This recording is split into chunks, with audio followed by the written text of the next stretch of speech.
Hello friends, आज की class में हमारा टॉपिक रहेगा सर्कुलर परमुटेशन। अभी तक हमने नॉर्मल स्ट्रेट लाइन परमुटेशन किया था। आज हम करेंगे सर्कुलर परमुटेशन। सर्कुलर परमुटेशन क्या होता है? If we arrange the objects in closed curve, अगर हम अरेंज करें ऑब्जेक्ट्स को किस में? Close curve. क्लोज कर्व क्या हो गया? जैसे कि सर्कल, मतलब एक बंद फिगर हो, लेकिन वो क्या हो? क्लोज्ड हो, then it is called circular permutation. Circular नाम से ही पता लग रहा है कि जैसे सर्कुलर मतलब सर्कल में हो जो, ठीक है, तो उसको हम क्या कहेंगे? Circular permutation. क्या ऑब्जेक्ट्स को हम किस में अरेंज करना है? सर्कल में, मतलब क्लोज्ड कर्व में, तो उसको हम सर्कुलर परमुटेशन कहेंगे। क्लियर?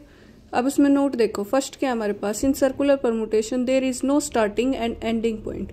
सर्कुलर परमुटेशन में कोई भी स्टार्टिंग और एंडिंग पॉइंट नहीं होगा। जैसे कि हमने ये सर्कल है, इसमें हमने 3 ऑब्जेक्ट्स को अरेंज करना है, तो हमें नहीं पता वो स्टार्टिंग यहाँ से करेगा या यहाँ से करेगा या यहाँ से करेगा, इधर से भी हो सकता है। अब फर्स्ट सेकंड थर्ड आप यहाँ से कोई एज्यूम नहीं कर सकते, ठीक है। लेकिन स्ट्रेट लाइन में हमारा एक एंडिंग और स्टार्टिंग पॉइंट होता था। जैसे ये फर्स्ट स्टार्टिंग पॉइंट और ये क्या है? Ending point. इसके बीच में बहुत सारे होते थे, ठीक है। अब नोट क्या नोट है इसमें? In circular permutation there is no starting and ending point. क्यों नहीं है? क्योंकि इसमें कोई क्लॉकवाइज करेगा इसको, कोई एंटी क्लॉकवाइज करेगा। सेकंड क्या है? In circular permutation if there are n objects then gaps are also n. तब गैप्स भी कितने होंगे इसमें? एन होंगे। लेकिन अगर इसमें स्ट्रेट लाइन में करते थे तो हमारे पास एक एक्स्ट्रा गैप मिलता था। इसमें क्या होंगे? अगर 3 ऑब्जेक्ट्स हैं तो 3 ही गैप मिलेंगे। जैसे कि एक गैप ये हो गया, एक ये हो गया और एक ये हो गया, ठीक है। If there are n objects then in circular permutation total ways क्या आएंगे इसमें? n-1 factorial. एक कम होएगा, ठीक है। एक को फिक्स कर दोगे तो आपके पास सिर्फ 2 चॉइस बचेगी। क्लियर? नेक्स्ट फॉर्मूला हमारे पास क्या है? Number of ways in which n different things can be arranged in a circle. हमें n डिफरेंट थिंग्स को सर्कल में करना है। अभी तक तो यहाँ तक तो सेम था, तो टोटल वेज क्या आती थी हमारे पास? n-1 factorial. लेकिन अब ये कह रहा है कि क्लॉकवाइज और एंटी क्लॉकवाइज सेम कंसीडर करना है।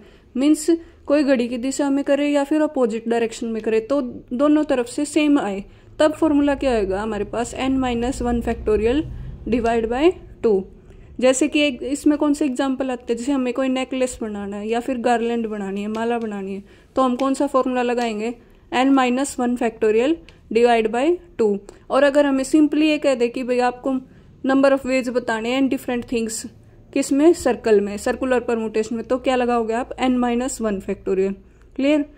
अब जैसे क्वेश्चन हमारे पास, if we have 5 different objects then total circular permutation. 5 objects है, क्या इसमें आपको बोला है कि भाई क्लॉकवाइज एंटी क्लॉकवाइज सेम है? नहीं बोला। तो इसमें क्या आ जाएगा हमारे पास? n-1 factorial. और n हमारे पास यहाँ पे क्या है? 5, तो 5-1 फैक्टोरियल, मतलब क्या आ गया हमारे पास? 4 फैक्टोरियल। और 4 फैक्टोरियल की वैल्यू कितनी होती है? 24। तो सिंपल टोटल सर्कुलर परमुटेशन बनाने तो कितने आएंगे? 24 आ जाएंगे। नेक्स्ट पार्ट हमारे पास क्या दे दिया? अगर total number of garlands formed, कितने गार्लैंड्स हमें मिलेंगे, तो हम क्या करेंगे? अब इसमें क्या बोल दिया? गार्लैंड्स बनाने। गार्लैंड्स बनाने मतलब क्लॉकवाइज एंटी क्लॉकवाइज क्या करे जाएंगे? कंसीडर सेम करे जाएंगे। अब माला है, माला बनानी, उसमें चाहे आप आगे से गिनो चाहे पीछे से गिनो, टोटल तो सेम रहेंगे। तो इस केस में हम क्या करेंगे? कौन सा फॉर्मूला लगाएंगे? n-1 factorial divide by 2। n क्या हमारा यहाँ पे? 5, तो 5-1 4 फैक्टोरियल डिवाइड बाय 2। और 4 फैक्टोरियल का हमारा आंसर क्या आया था? 24, तो 24 डिवाइड बाय 2, मतलब आंसर क्या आ जाएगा? 12। तो ये हमारा इतने नेकलेस गार्लैंड्स बनेंगे। और नेकलेस बोलता तब भी सेम आता। क्लियर? आज की क्लास में हम यहीं तक करेंगे। Thanks for watching.